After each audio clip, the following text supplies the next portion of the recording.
Beda super flu dan flu ringan biasa. Jadi flu ringan biasa itu biasanya hanya menyerang saluran pernafasan di bagian atas dengan gejala yang biasanya lebih ringan dibandingkan super flu. Nah, gejala super flu ini biasanya meliputi 1. Demam tinggi. Demam tinggi ini bisa berkisar hingga 40-41 derajat Celcius yang disertai dengan keluhan nyeri kepala hebat. Nah, pada super flu ini nyeri kepala hebat biasanya akan dialami secara lebih intens dan lebih kuat. Nah, selain gejala nyeri kepala, biasanya juga akan disertai dengan gejala nyeri-nyeri otot persendian yang terasanya juga lebih berat dan biasanya lebih intens. Nah, pada pasien-pasien yang mengalami gejala nyeri persendian yang berat ini, pasien-pasien juga akan mengeluhkan sampai terjadinya suatu kelemahan otot, bahkan sampai letargi. Nah, selain gejala-gejala yang sudah saya sebutkan tadi, super flu ini juga dapat mengakibatkan batuk-batuk hebat hingga radang tenggorokan dan nyeri menelan. Pada saat pasien sudah mengalami gejala batuk-batuk hebat, nyeri menelan, dan sulit mengkonsumsi makanan, biasanya pasien akan merasakan lemas hingga tidak bisa untuk melakukan aktivitas secara maksimal. Nah, apabila sahabat Dai TV telah mengalami gejala-gejala yang telah saya sebutkan tadi, termasuk demam tinggi, flu, batuk, radang tenggorokan, hingga nyeri-nyeri persendian yang terasa sangat berat, untuk segera dapat mengkonsultasikan kondisi kesehatannya kepada dokter spesialis penyakit dalam. Baik, Anda masih bersama kami di Bincang Sati dan kita masih membahas tema kita hari ini, waspadi gejala dari penyakit yang sekarang lumayan santer terdengar, yaitu super flu. Nah, kalau Anda punya pertanyaan seputar tema kita hari ini, boleh ya tanya-tanya di 021-290-3244 atau DM Instagram kami di @bincang_sati_tv. Kita masih bersama dengan Dr. Yosua Marulitua Manulang, MKPD, SPPD Finasim, dokter spesialis penyakit dalam dari Rumah Sakit Murni Teguh Pejaten. Oke, Dok. Super flu. Nah, ini tuh penyakit apa? Udah flu. Jadi kita dapat pencerahan tentang flu yang ternyata jangan disepelekan. Ini tambahan super lagi depannya gitu kan. Berarti kayak wow, ini tingkatnya harusnya lebih advance lagi ya, maksudnya lebih mengerikan lagi. Betul nggak sih secara definisi medisnya si super flu ini penyakit yang seperti apa, Dok? Super flu, oke. Ya, jadi super flu ini kayak kita di akhir tahun kemarin sampai awal tahun ini ya, kayak santer terdengar super flu gitu. Nah, jadi sebenarnya super flu ini adalah istilah yang digunakan. Sebetulnya dia sama sih antara influenza ya dengan super flu, tapi yang membedakan adalah super flu ini mendefinisikan influenza tipe A. Jadi kalau kita influenza tuh misalnya mungkin Mas pernah ke rumah sakit, kalau kita ada gejala flu nanti dites swab ya. Nah, itu alatnya tuh kita mendeteksi influenza A, influenza B dan COVID sekarang ini ya. Nah, di mana si super flu ini kita khususkan kepada influenza A ya, yang subtipe. Jadi influenza A ada subtipe lagi ya. Subtipenya itu H3N2 subclade K. Nah, itulah spesifik yang dikeluarkan oleh WHO dan Kemenkes untuk mendefinisikan bahwa tipe yang si H3N2 subclade K ini itu di mana memberikan suatu efek gejala yang lebih advance dibandingkan influenza A pada umumnya. Baik dari segi penularan yang lebih cepat, gejala klinis yang timbul lebih berat, dan penyembuhan yang lebih lama.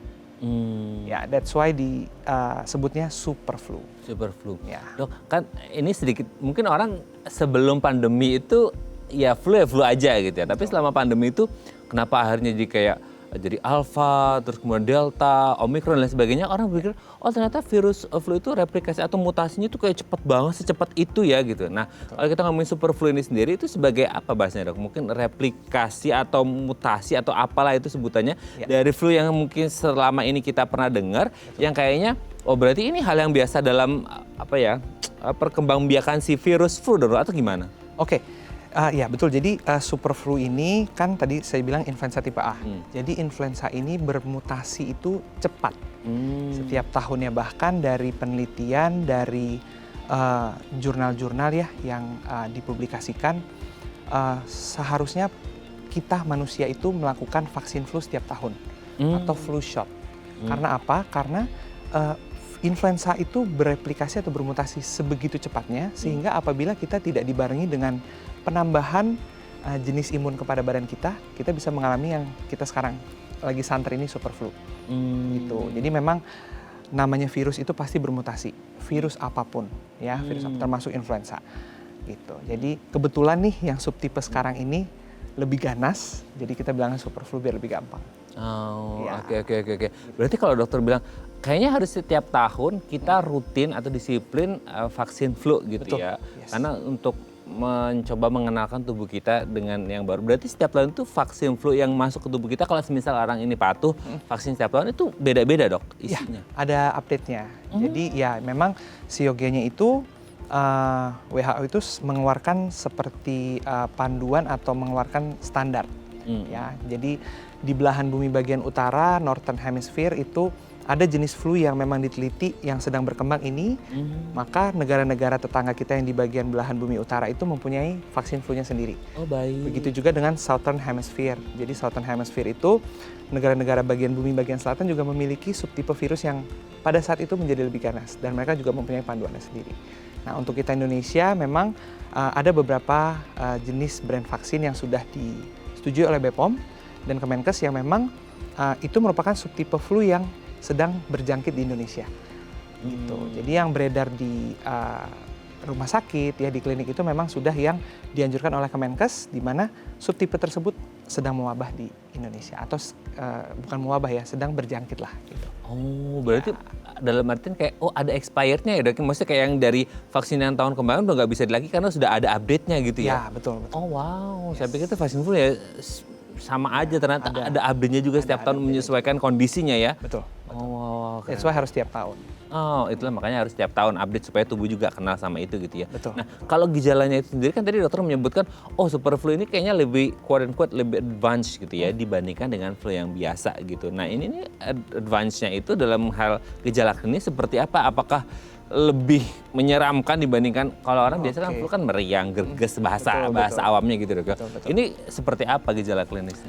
Gejala klinisnya sebetulnya sih yang cukup stereotip ya, demam tinggi dengan flu atau pilek bersin atau hidung tersumbat, terus dengan batuk, radang tenggorok, nyeri menelan, ya tidak nyaman, terus bisa juga disertai seperti kayak nyeri-nyeri di bagian leher, ya di bagian leher, pusing hebat, nyeri kepala, dan badan-badan sendi-sendi terasa rontok. Wow. Ya itu, tapi di mana misalnya kalau subtipe yang sebelumnya nih, flu yang sebelumnya mungkin ya panasnya 38, 38,5. Mungkin pada super flu bisa sampai 39 ke 40. Wow. Ya, yang di mana nanti gejala flu bersinnya mungkin lebih intens sampai mungkin nafsu makannya juga lebih menurun. Nah, makanya super flu mengakibatkan juga super simptom. Oh. Ya, simptom yang lebih berat atau gejala klinis yang lebih berat. Seperti itu. Nah, simptom ini tuh kan orang mengenal kayak ada yang mild, yang ringan, ada yang moderate juga ya, sampai yang severe gitu ya. Nah, ini apakah langsung yang berat karena ada embel-embel supernya atau bisa jadi dia agak meningkat sesuai dengan mungkin load virusnya yang masuk ke tubuhnya. Nanti kita bahas di segmen selanjutnya. Oke, ya. boleh. Oke, pemirsa, kami akan kembali saat lagi tetap bersama kami di Bincang Saat.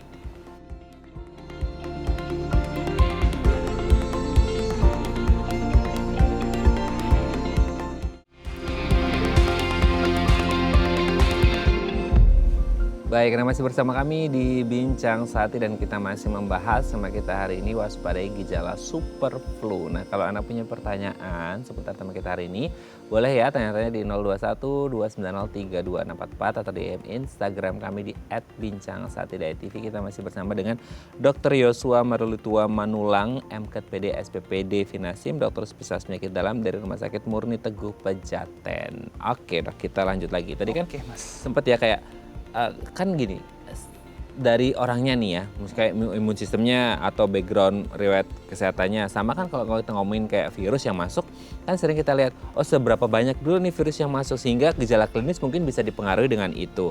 Atau kayak dalam hal masa inkubasinya tuh, mungkin orang kayak dimulainya itu dari hari keberapa dan gejalanya itu sampai yang severe banget nggak sih, yang berat banget atau yang moderate aja atau mild aja, yang ringan-ringan aja sehingga orang kayak ini mah ringan, ini sedang, ini berat. Nah itu pengaruh semua nggak itu dok atau gimana? Ya betul. Jadi kalau masa inkubasi di setiap pasien pasti beda-beda ya. Ada yang 3 hari, ada yang 2 hari, bahkan bisa sampai 1 minggu juga ada.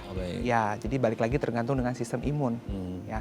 Terus untuk viral load, jadi viral load itu mungkin harus diperiksa di lab ya untuk berapa banyak virus yang masuk dan subtipe yang lebih jelasnya lagi. Tapi kan untuk kita sekarang ini kan dikarenakan penanganan itu harus cepat ya. Jadi kita memang menilai dari gejala klinis, dari pemeriksaan rapid yang cepat ya.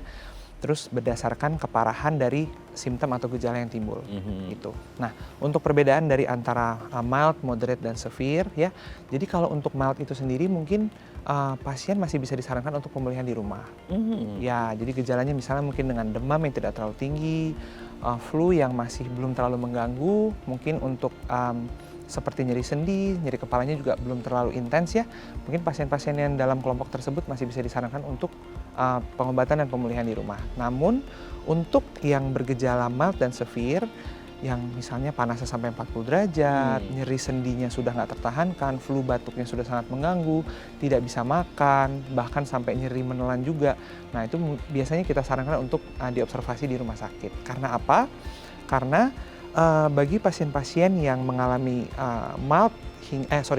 moderate ke severe ya, itu butuh pemantauan karena biasanya nanti bisa mengenai atau mengalami kondisi-kondisi penyakit lain yang bisa menyertai, misalnya gangguan makan bisa menyebabkan gangguan elektrolit dan segala macam.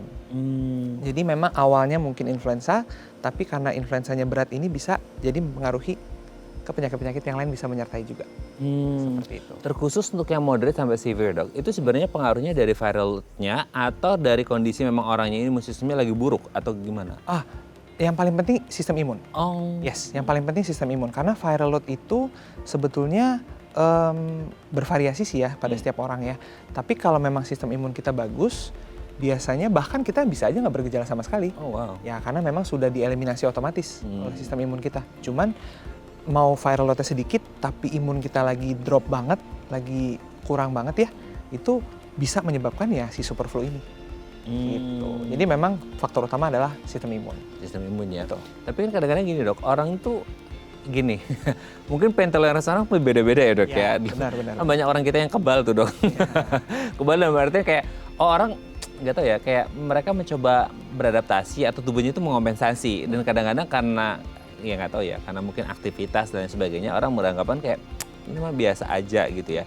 Nah, ketika kita ngomongin berat atau enggaknya itu sebenarnya itu kan sangat subjektif sekali gitu. Kita nggak bisa mengukur itu. Nah, untuk mengukur berat atau enggaknya itu sebenarnya gejala yang klinis yang terjadi itu tuh kelihatan banget nggak sih perbedaannya sangat signifikan gitu? Iya, jujur kalau saya merawat pasien di rumah sakit ya, itu gejala yang timbul di pasien terlihat sekali kok ya, antara dia mild, moderate, dan severe ya. Biasanya mild kalau saya di poli saya untuk anjurkan bisa Bapak Ibu untuk pengobatan di rumah, tapi balik lagi untuk moderate dan severe biasanya saya anjurkan untuk pemantauan. Nah, terlepas dari gejala klinis biasanya labnya atau faktor dari hasil darah juga ada pengaruhnya tuh Mas. Jadi bisa kelihatan nih, misalnya kadar sel darah putihnya yang menurun drastis, trombositnya turun ya. Hal-hal tersebut tuh ternyata bisa menjadi indikator juga. Oh, ternyata nih virusnya lagi berjalan nih, lagi fase-fase infeksius banget ya. Jadi pada saat lagi fase infeksius yang sangat aktif ini, ya kita sarankan untuk pemantauan. Ya, dan melakukan otomatis cek darah berkala ya. Untuk lihat respon pengobatan, respon pemulihan dan segala macam. Oke. Sebenarnya si virus ini ketika masuk ke dalam tubuh kita tuh organ mana sih dok? Mungkin saya kayak orang selama ini berhubungannya mungkin dengan pernapasan ya gitu ya. Betul. Sehingga orang kayak mungkin ke paru, mungkin ke dan lain sebagainya. Nah itu tuh sebenarnya kalau virus ini masuk di organ mana mereka sering nempel gitu ya, atau organ mana yang ketempelan dan akhirnya kayak ketika ini mungkin ya, tadi kita ngomongin orang yang mungkin pain tolerance-nya beda-beda atau orang yang kayak kuat kebal gitu ya mengompensasi, akhirnya karena telat penanganannya, ini tuh jadi kayak nyebar kemana-mana nggak sih si virusnya? Karena kita ngerti ya virus itu kayaknya penyebarannya juga luar biasa cepat gitu atau gimana? Betul. Ini yang dikhawatirkan juga oleh beberapa pasien saya. Jadi karena virus influenza suka dikaitkan juga dengan pneumonia dan segala macam ya untuk infeksi paru. Ya, tapi khusus super flu ini dia itu dominan di saluran pernafasan atas.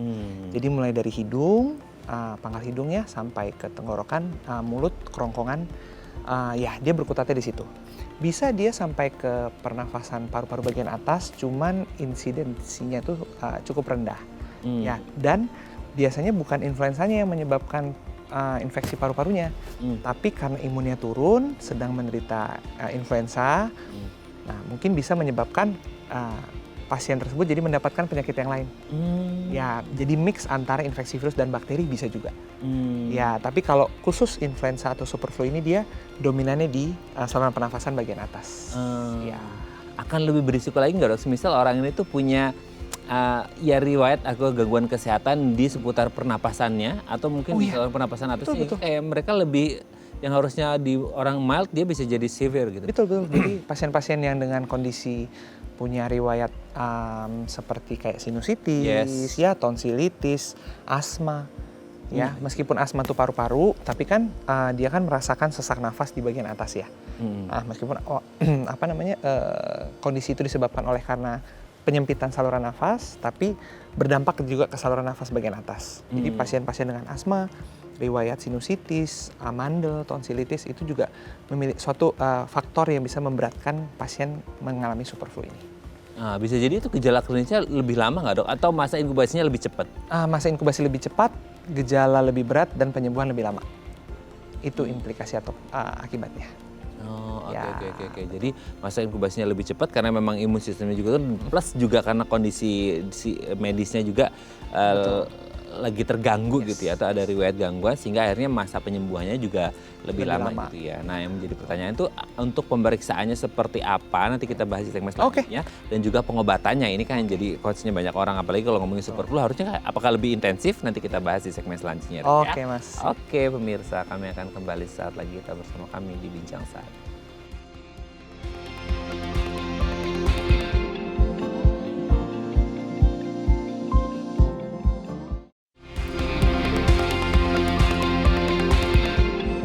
Baik, Anda masih bersama kami di Bincang Sati dan kita masih membahas tema kita hari ini seputar waspadai gejala superflu yang mungkin sedang merebak di mana-mana dan banyak orang nggak ngeh mungkin ya mereka mengalami superflu. Nah, kalau Anda punya pertanyaan seputar tema kita hari ini boleh ya tanya-tanya di 0212903264 atau DM Instagram kami di @bincang-sati.tv. Kita masih bersama dengan Dr. Yosua Marulitua Manulang, SPPD, MKPD, SPPD, Finasim, dokter spesialis penyakit dalam dari Rumah Sakit Murni Teguh Pejaten.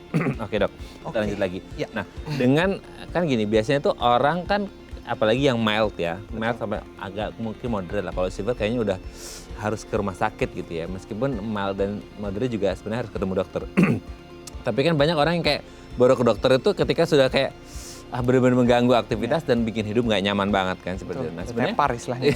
udah tepar udah nggak ngerti harus ngapain lagi gitu kan. Nah, sebenarnya kalau kita ngomongin kayak untuk menuju kayak kapan harus diperiksa, maksudnya kapan harus ke dokter, itu kayak nunggu harus yang moderate dulu nggak sih? Atau kayak yang mild tuh nggak usah dulu deh gitu kayak ke moderate. Tapi kan lagi-lagi itu kan sangat subjektif ya. Betul. Orang nggak bisa mengukur bahwa ini mild atau moderate atau severe seperti itu. Nah, untuk pemeriksaannya sendiri biasanya di titik mana kita harus periksa dan pemeriksaannya seperti apa yang dilakukan?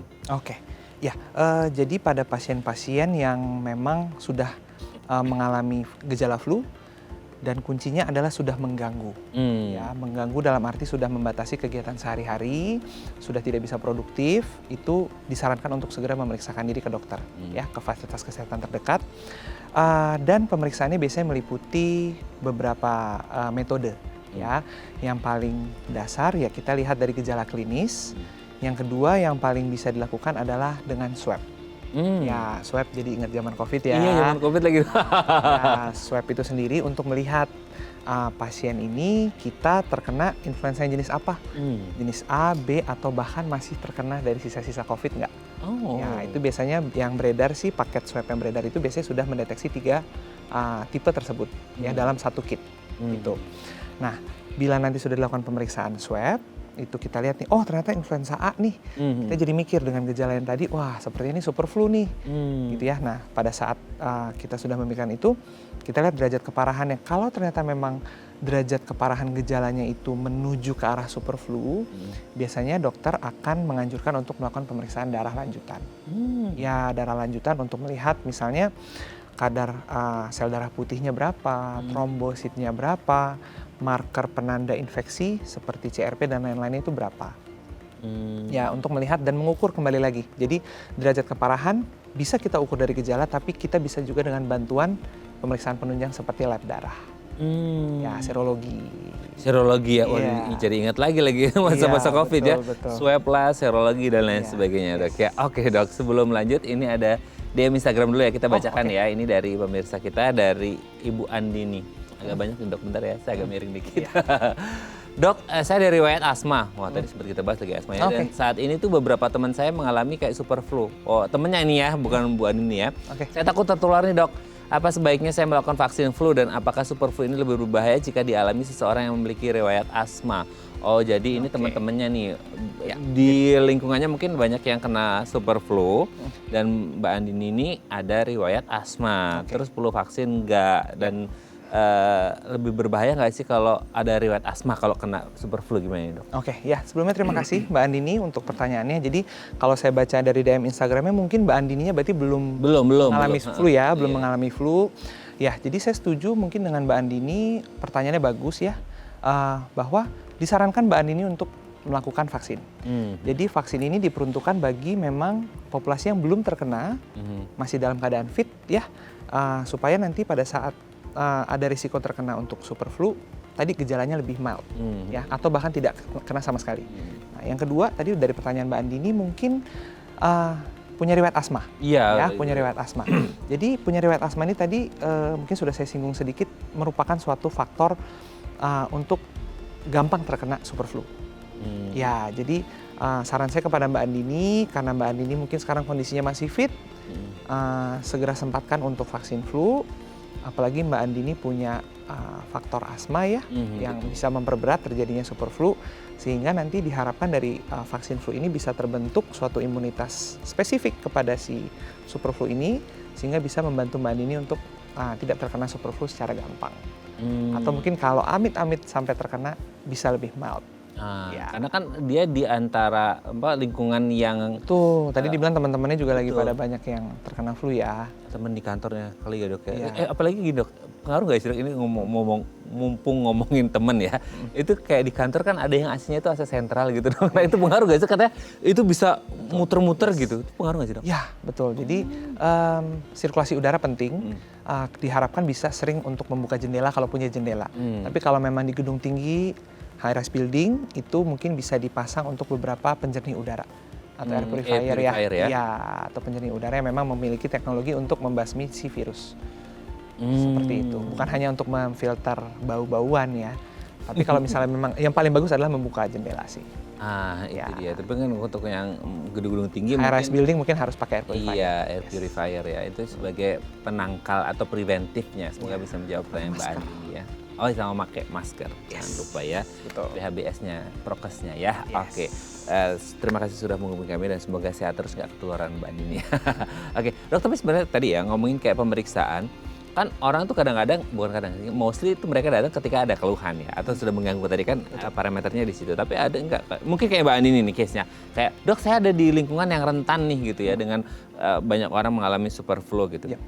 Belum kerasa apa-apa sih, Dok, belum kerasa apa-apa sih di tubuh saya, cuman saya takutnya gitu ya. Bisa nggak sih, Dok, memeriksakan diri, tapi dia belum kayak masa inkubasi katanya nggak kedetek, Dok, atau gimana? Bisa nggak sih kayak gitu, Dok? Tergantung nih, mau memeriksakan dirinya memang karena belum ada gejala atau sudah ada sedikit gejala, tapi mau make sure. Mau make sure, kalau mau make sure memang udah ada gejala, mau make sure, it's okay. Kita bisa memeriksakan diri ya, paling simpelnya ya tadi dengan rapid swab test itu tadi. Ya, tapi memang rapid swab test itu juga memiliki keterbatasan. Pasti ada presentase dia memang tidak terdeteksi ya, ya dalam masa inkubasi tertentu betul. Apabila memang baru sebentar atau memang dia belum ada virusnya di bagian tempat kita melakukan swab ya, itu juga biasanya belum terdeteksi. Tapi kalau misalnya memang sudah ada gejala dan ada faktor teman-teman atau sekitar memang lagi sakit flu dan mau make sure, boleh aja sih untuk memeriksa. Even ketika yang mild aja, yang gejalanya ringan aja, ketika dia di swab gitu ya, atau mungkin serologi dan lain sebagainya, dia bisa langsung kedetek nggak, Dok? Bisa. Kalau memang pas lagi kita dapat untuk virusnya ya, pada saat di swab bisa terdeteksi. Kan sama ada juga tuh orang yang suka apa, Dok, nyuci hidung ya, nyuci hidung pakai NaCl gitu ya, itu kan udah rutinitas selama COVID kemarin.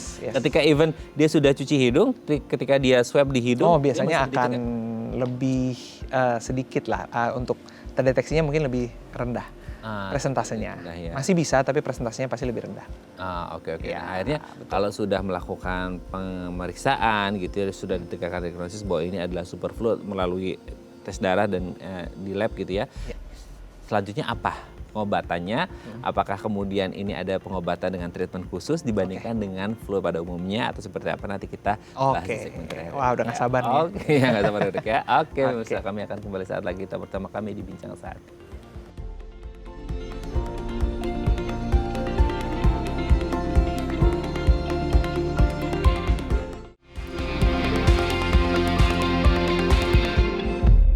Baik, Anda masih bersama kami di Bincang Sati dan kita masih membahas tema kita hari ini seputar waspadai gejala super flu ya. Masih bersama dengan dokter kita, ada Dr. Yosua Marulitua Manulang, MKed PDS, PPD Finasim, dokter spesialis penyakit dalam dari Rumah Sakit Murni Teguh Pejaten. Oke dok, tadi kalau sudah ditegakkan diagnosis bahwa ini adalah super flu gitu ya. Nah untuk treatment atau tindakan yang proper untuk mereka itu mungkin selama ini kita berpikir kayak flu mah biasa aja gitu. Nah kalau untuk yang super flu ada khusus kah atau gimana? Ya super flu, oke.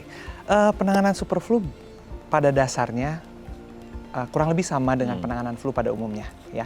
Yang pertama kalau memang ada gejala demam kita berikan obat penurun panas ya seperti paracetamol atau ibuprofen ya seperti itu.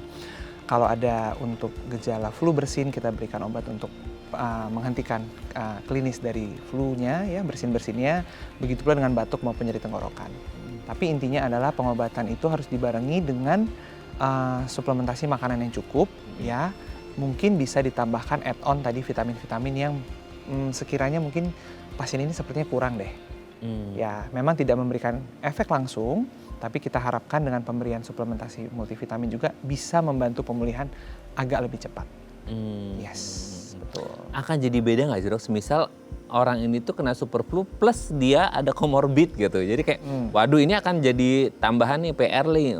Misal orang dengan pneumonia atau urusan sama parunya gitu ya. Atau mungkin dengan kondisi-kondisi yang lain gitu. Misal orang dengan autoimun dan lain sebagainya itu kan harus bisa nggak? Maksudnya kayak paralel gitu atau gimana? Ya, kalau untuk kondisi pasien dengan comorbid tertentu ya yang seperti Mas tadi jelaskan, mungkin kita bisa paralel untuk yang obat rutin si pasiennya tetap dikonsumsi, tapi biasanya kita ada penambahan kita ada pemilihan antivirus. Ya, jadi mungkin beda dengan antivirus COVID zaman dulu ya. Jadi kita memang ada golongan antivirus yang secara umum, tapi diharapkan juga bisa mengobati si influenza A tipe H3N2 subclade K ini.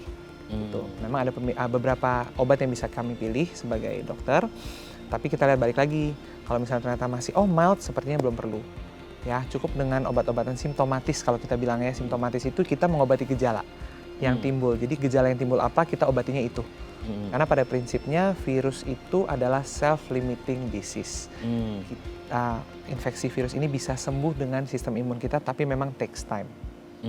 Ya, kadang kesabaran pasien juga sangat diperlukan. Ya, kesabarannya untuk bisa pemulihan. Nggak bisa semuanya langsung instan, sehari 2 hari sembuh, nggak bisa. Ya. Oke. Nah ngomongin self-limiting disease ini juga menarik ya. Karena kan di sebagian besar orang kita kayak, dok ini kan penyakit yang akan mati dengan sendirinya gitu, self-limiting disease gitu ya. Kayak virus-virus. So kayak kita konservatif dulu aja deh dok, memperbaiki pola hidup semisal kayak makan makanan yang bergizi, nutrisi tinggi dan sebagainya. Sehingga imun sistemnya baik. Dengan begitu, oke lah kita ngomongin semisal orang ini sabar gitu. Karena kan tadi yang diuji adalah kesabarannya. Betul. Maksudnya kayak mereka sabar nggak untuk sampai sembuh, tapi kan mungkin takes time tadi dokter Yosua sampaikan. Benar. Nah betul nggak sih kalau atau bisa nggak misalnya kayak dok saya mau ini aja deh dok konservatif dulu, maksudnya kayak makan makanan bergizi dulu dan sebagainya untuk meningkatin imun, suplementasi bisa nggak menyembuhkan itu? Kalau untuk mild bisa, why not? Tapi kalau untuk moderate dan severe kita anjurkan tetap harus masuk obat-obatan tertentu ya. Bahkan bisa sampai penggunaan untuk anti peradangan ya, untuk tadi apabila dengan comorbid yang banyak kita harus sampai penggunaan antivirus juga. Gitu. Karena memang kondisi super flu ini justru nantinya bisa seperti kayak senjata balik bagi orang-orang yang berkomorbid. Kenapa dong? Karena bisa nanti membuat penyakit yang sudah ada nih misalnya autoimun ya, penyakit-penyakit yang lainnya itu bisa menjadi lebih berat. Karena kan udahlah imunnya lagi drop, ditekan lagi sama super flu, berarti kan nanti dia bisa jadi rentan terkena penyakit yang lain. Itu yang kita nggak mau. Ya, pada prinsipnya penanganan super flu pada kondisi berkomorbid itu seperti itu. Oke. Nah, misalnya gini dok, orang ini oke lah dia kalau yang mild mungkin dia perbaiki dengan imun sistemnya gitu ya. Kalau untuk yang moderate sama severe kan memang ya harus ada pengobatan khusus seperti itu. Betul. Nah kalau misal udah pengobatan nih dok, kayaknya udah get recovered lah ya, udah sembuh gitu ya. Ya kayaknya udah sembuh deh gitu, dengan tidak ada gejala klinis lagi gitu. Ya. Tapi kan masa super flu ini akan terus, maksudnya dia akan dikelilingi lingkungan yang rentan semisal. Betul, Bisa nggak dia get infected lagi? Maksudnya bisa nggak dia ketularan lagi? Ya, terinfeksi super lagi flu yang ya. sama atau kayak kan udah terbentuk antibody. Nah, antibody lagi belajar kita selama pandemi kemarin gitu. Oke, Nah, itu gimana? oke. Ya, betul. Jadi immunity pasti sudah terbentuk. Ya, immunity sudah terbentuk. Pada saat kita sudah sembuh dari super flu, antibody kita sudah mengenal. Mhm. Jadi sudah punya memori, sel T memori. Ya, di dalam badan kita ada sel T memori. Jadi dia sudah mengenal, dia sudah tahu pada saat masuk saya udah tahu nih cara membasmi Anda, istilahnya gitu ya. Betul, Iya, betul. saya sudah tahu cara membasmi Anda. Jadi biasa dalam jangka waktu beberapa waktu bisa bulanan ya, itu dia bisa aman sih. Sampai terjadinya super flu lagi mungkin agak jarang lah. Tapi biasanya setelah beberapa bulan, sel T memorinya sudah agak turun, bisa individu ini untuk terkena super flu lagi. Tapi Balik setelah lagi sistem imun. Tapi. Sistem imun. Kalau Ya. sudah kena super flu terus kemudian dia baru sadar bahwa pentingnya vaksin, boleh nggak dok? Boleh. Yes, betul, boleh. Jadi misalnya setelah kena super flu, mungkin disarankan sampai 6 bulan berikutnya ya, bisa untuk flu shot kalau memang dia belum pernah flu shot pada tahun itu. Ya, Oke, boleh. jadi tidak ada kata terlambat ya. Betul. Untuk prevent supaya nggak terjadi lagi ke depannya. Benar, Karena apalagi mungkin ada di benar. lingkungan yang rentan atau mungkin ada punya komorbid atau kondisi kesehatan tertentu, harus segera di prevent itu ya. Oke, Betul. terima kasih Dr. Yosua hari ini. Sama-sama, Mas. Semoga kita membantu. ngobrol sesuatu yang bermanfaat dan bekal untuk Anda yang mungkin sekarang lagi was-was nih kayaknya badan agak meriang takut super flu, segera periksakan ya dok ya. Terima Yes. kasih dok, sehat terus. Salam Sama-sama, untuk keluarga Mas. di rumah dan teman-teman Ya. di Rumah Sakit Murni Teguh Pejaten. Selamat pagi. Ya, selamat pagi. Terima Oke pemirsa, itu tadi perbincangan kita dengan Dr. Yosua. Semoga bermanfaat ya. Dan jangan lupa untuk terus menyaksikan konten-konten inspiratif kami di platform The Eye Plus. Saya Raden Marles pamit. Sampai jumpa dan selamat kembali beraktivitas di hari Rabu yang indah ini. Ingat jaga kesehatan Anda, lagi musim hujan.